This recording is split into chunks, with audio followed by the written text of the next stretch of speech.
36वें Indian engineering Congress का 2 दिन का अधिवेशन दिल्ली के विज्ञान भवन में हो रहा है। हमारे साथ president elect doctor Hemant Thackeray हैं। आप सिंसिस टेक लिमिटेड के director and chief operating officer हैं। Sir, what are the agendas that has been discussed in last 2 days, including today and yesterday, which are important for the upliftment of the engineering community as a whole? Government of India realize that engineering is the sector where we should focus for the export orientation of our industrial exports and for achieving $5 trillion economy. विज्ञान और science और engineering के बिना export संभव नहीं है और भारत का $5 trillion इकोनॉमी का जो सपना है वो भी संभव नहीं है। ये हमारा जो इंस्टीट्यूशन ऑफ इंजीनियर्स की जैसे इंडियन साइंस कांग्रेस होती है, वैसे हमारी ये इंजीनियरिंग की हर साल इंजीनियरिंग कांग्रेस होती है, जहाँ हमारी एजीएम भी होती है और एक थीम लेते हैं। उसके ऊपर संगोष्ठी होती है जिसमें इंडस्ट्री के भी लोग आते हैं, एकेडमिया के भी लोग आते हैं, बाकी गवर्नमेंट अफसर भी आते हैं। ये सब लोग मिलके अब इंडिया का जैसे हमारी इस वक्त की थीम है $5 trillion की, तो उसके ऊपर अपन कैसे लेके जाए उसके बारे में विचार मंथन होता है। उसके आउटकम आते हैं, वो हम अलग अलग गवर्नमेंट एजेंसीज को फॉरवर्ड भी करते हैं। साथ साथ इसमें मेमोरियल लेक्चर्स होते हैं।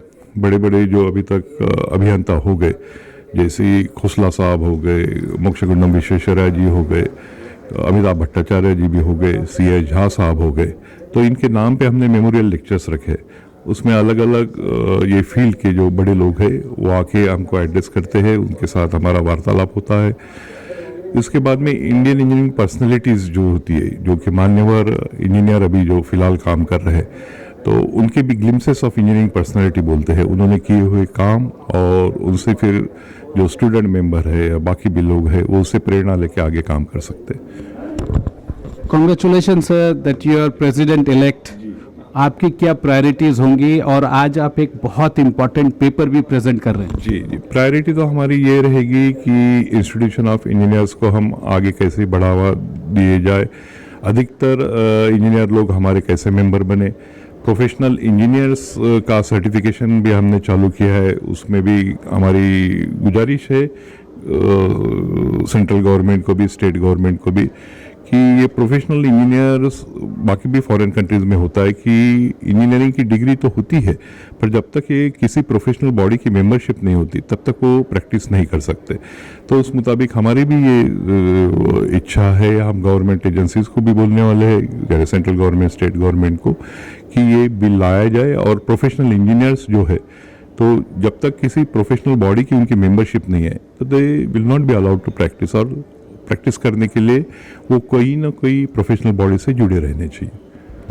इसके क्या मेरिट हैं, इससे क्या फ़ायदा, देश को क्या फ़ायदा होगा, आपके एसोसिएशन को क्या फ़ायदा होगा, प्रोफेशनल्स जो इस एसोसिएशन में उनको क्या फ़ायदा हो, यदि आप बारीक पॉइंट्स बता पाएँ। इसमें कैसे है कि सिर्फ डिग्री लेना ये एक अलग बात है, और डिग्री लेके प्रोफेशन में काम करने के लिए जब तक तुम किसी प्रोफेशनल बॉडी के मेंबर नहीं होगे और अलग अलग संगोष्ठियों में अलग अलग जगह पे जब तक इंजीनियर लोगों की एक दूसरे के साथ इंटरेक्शन नहीं होगी, जब तक उनको फील्ड का एक्सपीरियंस नहीं रहेगा, तब तक they will not be able to become professional engineers.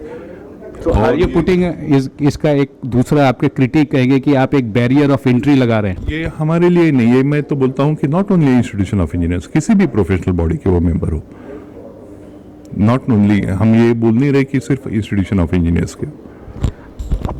आप लोग डिग्री भी देते हैं और आप उसको एक्सपैंड भी करना चाहते हैं, और आप लोग इंटर ऑपरेबिलिटी ऑफ डिग्रीज जाके जिस प्रोफेशन में इंजीनियरिंग के जितने विंग हैं, जिसमें कभी सरकार में बहुत नौकरियां निकलती हैं, प्राइवेट में नौकरियां मिलती हैं, फ्लेवर होता है कि अब इस और दिशा में इंजीनियरिंग की नौकरियां हैं, तो आप लोग उसको माइग्रेट भी करते हैं और रीकैलिब्रेट करते हैं और रीओरिएंट करते हैं।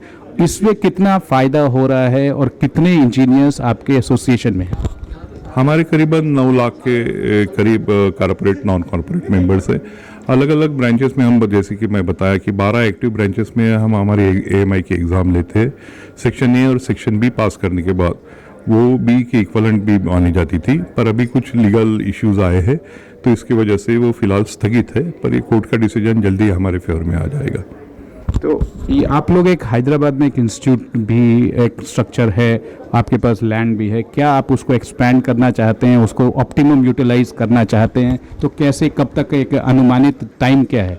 Engineering staff college of India करके हमारे इसको बोलते फोरा है, लिम्ब है इंस्टीट्यूशन ऑफ इंजीनियर्स की, उसको हम यूनिवर्सिटी का स्टेटस देने की कोशिश कर रहे हैं और आने वाले 1-2 महीने में स्टेट गवर्नमेंट से उसकी परमिशन मिल जाएगी, तो accordingly we can have our degree from that university. आपके ओपनिंग सेरेमनी में heavy industries minister government of India आए थे और वैलिडिक्टरी सेशन में मिनिस्ट्री ऑफ एजुकेशन के मिनिस्टर धर्मेंद्र प्रधान जी आ रहे हैं।